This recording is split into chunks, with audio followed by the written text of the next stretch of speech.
Hi guys, day 38 building in Notion. Today I want to talk a little bit more about project management again.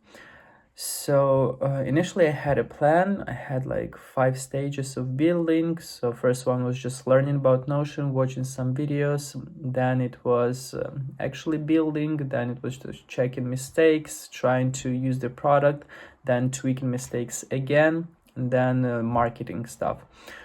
But now I find myself that I just go back and forth into different sections, different databases, and try to make it better, which is kind of not bad, but still I want to go by phases and finish on time because I planned to do it in 45 days, I believe.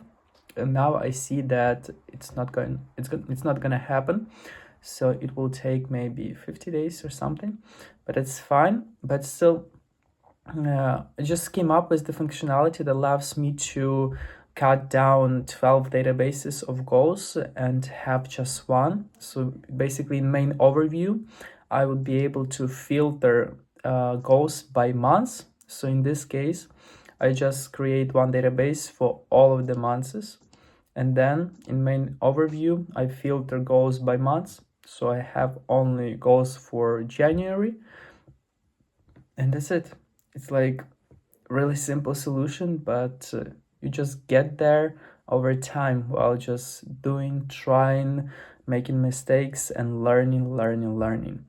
So I think it always happens, and maybe for the next time, next project, I'll just leave the room for this kind of additional tasks, additional bugs fixing, additional ideas, so that the product gets better and better. But yeah, this is the insights for today. See you in the next one.